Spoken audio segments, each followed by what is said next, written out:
नमस्कार। ये रामायण कथा पूरी तरह से श्रीमद् वाल्मीकि रामायण के ऊपर आधारित है। यदि आप इसका निरंतर श्रवण करते रहना चाहते हैं तो इस चैनल को सब्सक्राइब ज़रूर कर लें और आगे आने वाली सभी पॉडकास्ट के नोटिफिकेशन के लिए बेल आइकन को भी ज़रूर से प्रेस कर दें। अब हम सुनेंगे 30वां सर्ग।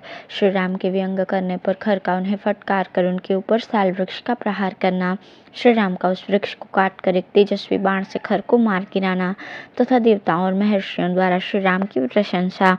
धर्म प्रेमी भगवान श्री राम ने अपने बाणों द्वारा खर की उस गदा को विदीर्ण करके मुस्कुराते हुए ये रोष सूचक बात कही, राक्षसाधम, यही तेरा सारा बल है जिसे तूने इस गदा के साथ दिखाया है। अब सिद्ध हो गया कि तू मुझसे अत्यंत शक्तिहीन है। व्यर्थ अपने बल की झूठी बढ़ा चढ़ा की बातें कर रहा था। मेरे बाणों से छिन्न भिन्न होकर तेरी ये गदा पृथ्वी पर पड़ी हुई है। तेरे मन में जो ये विश्वास था कि मैं इस गदा से शत्रु का वध कर दूंगा, इसका खंडन तेरी इस गदा ने ही कर दिया। अब ये स्पष्ट हो गया कि तू केवल बातें बनाने में ही ठीक है। तूने जो ये कहा था कि मैं तुम्हारा वध करके तुम्हारे हाथ से मारे गए राक्षसों का आंसू पोंछूंगा, तेरी वो बात भी झूठी हो गई। तू नीच क्षुद्र स्वभाव से युक्त और मिथ्याचारी राक्षस है। मैं तेरे प्राणों का उसी प्रकार हरण करूंगा जैसे गरुड़ ने देवताओं के यहाँ से अमृत का अपहरण किया था। अब मैं अपने बाणों से तेरे शरीर को विदीर्ण करके तेरा गला भी काट लूंगा। फिर ये पृथ्वी फैन और बुदबुदों से युक्त तेरे गरम गरम रक्त का पान करेगी।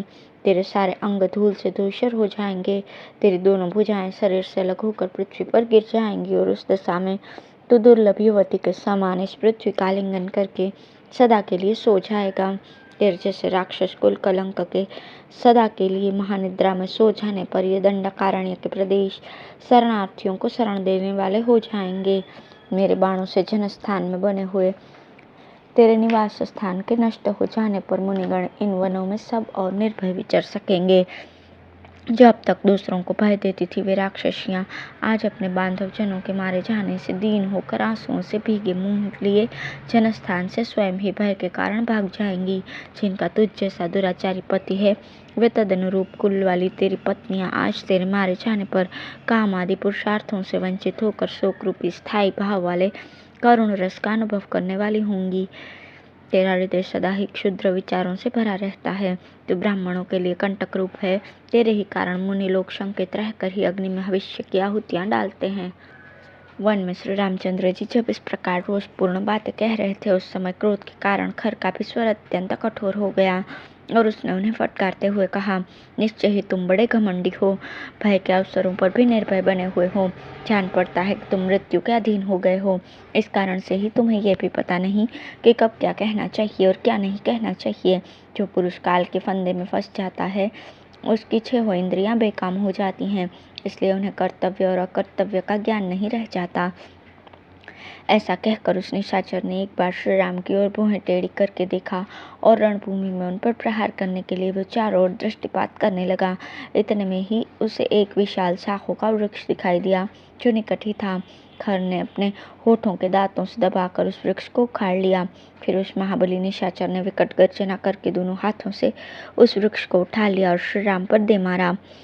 साथ ही यह भी कहा, लो अब तुम मारे गए। परम प्रतापी भगवान श्री राम ने अपने ऊपर आते हुए उस वृक्ष को बाण समूहों से काट गिराया और उस समर भूमि में खर को मार डालने के लिए अत्यंत क्रोध प्रकट किया। उस समय श्री राम के शरीर में पसीना आ गया। उनके नेत्र प्रांत रोष से रक्तवर्ण के हो गए। उन्होंने सहस्त्रों बाणों का प्रहार करके समरांगण में खर को क्षत विक्षत कर दिया। उनके बाणों के आघात से उस निशाचर के शरीर में जो घाव हुए थे, उनसे अधिक मात्रा में फेन युक्त रक्त प्रवाहित होने लगा, मानो पर्वत के झरने से जल की धाराएं गिर रही हों। श्री राम ने युद्ध स्थल में अपने बाणों की मार से खर को व्याकुल कर दिया, तो भी वो खून की गंध से उन्मत्त होकर बड़े वेग से श्री राम की ओर ही दौड़ा।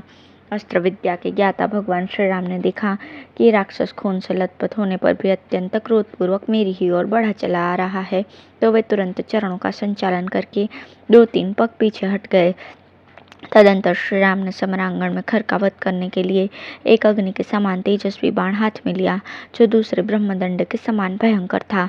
वो बाण बुद्धिमान देवराज इंद्र का दिया हुआ था। धर्मात्मा श्री राम ने उसे धनुष पर रखा और खर को लक्ष्य करके छोड़ दिया। उस महाबाण के छूटते ही वज्रपात के समान भयंकर शब्द हुआ। श्री राम ने वो धनुष को कान तक खींचकर उसे छोड़ा था। वो खर की छाती में जा लगा। जैसे श्वेत वन में भगवान रुद्र ने अंधकासुर को जलाकर भस्म किया था, उसी प्रकार दंडक वन में श्री राम के उस बाण की अग्नि में जलता हुआ निशाचर खर पृथ्वी पर गिर पड़ा। जैसे वज्र से वृतासुर, भेन से नमुची और इंद्र की अश्नि से बलासुर मारा गया था, उसी प्रकार श्री राम के उस बाण से आहत होकर खर धराशायी हो गया। इसी समय देवता चारणों के साथ मिलकर आए और हर्ष में भरकर दुंदुभी बजाते हुए वहां श्री राम के ऊपर चारों ओर से फूलों की वर्षा करने लगे। उस समय उन्हें ये देखकर बड़ा आश्चर्य हुआ था कि श्री राम ने अपने पैने बाणों से 1.5 मुहूर्त में ही इच्छानुसार रूप धारण करने वाले खर, दूषण आदि 14,000 राक्षसों का इस महासमर में संहार कर दिया। वे बोले, अपने स्वरूप को जानने वाले भगवान श्री राम का ये कर्म महान और अद्भुत है। इनका बल पराक्रम भी अद्भुत है और इनमें भगवान विष्णु की भांति आश्चर्यजनक दृढ़ता दिखाई देती है। ऐसा कहकर वे सब देवता जैसे आए थे वैसे ही चले गए।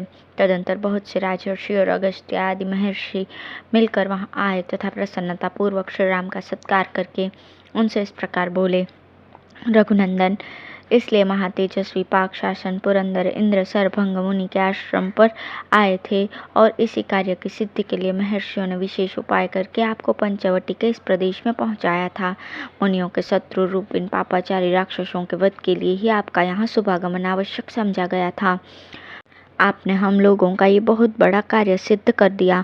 अब बड़े बड़े ऋषि मुनि दंडकारण्य के विभिन्न प्रदेशों में निर्भय होकर अपने धर्म का अनुष्ठान करेंगे। इस बीच में वीर लक्ष्मण सीता के साथ पर्वत की कंदरा से निकलकर प्रसन्नता पूर्वक आश्रम में आ गए। तत्पश्चात महर्षियों से प्रशंसित और लक्ष्मण से पूजित विजयी वीर श्री राम ने आश्रम में प्रवेश किया। महर्षियों को सुख देने वाले अपने शत्रुहंता पति का दर्शन करके विदेहराज नंदिनी सीता को बड़ा हर्ष हुआ। उन्होंने परमानंद में निमग्न होकर अपने स्वामी का आलिंगन किया। राक्षस समूह मारे गए और श्री राम को कोई क्षति नहीं पहुंची। यह देख और जानकर जानकी जी को बड़ा संतोष हुआ। प्रसन्नता से भरे हुए महात्मा मुनि जिनकी पूरी पूरी प्रशंसा करते रहते हैं तथा जिन्होंने राक्षसों के समुदाय को कुचल दिया, उन प्राणवल्लभ श्री राम का बारंबार आलिंगन करके उस समय जनक नंदिनी सीता को बड़ा हर्ष हुआ। उनका मुख प्रसन्नता से खिल उठा। इस प्रकार श्री वाल्मीकि निर्मित रामायण आदि काव्य के अरण्य कांड में 30वां सर्ग पूर्ण हुआ। धन्यवाद।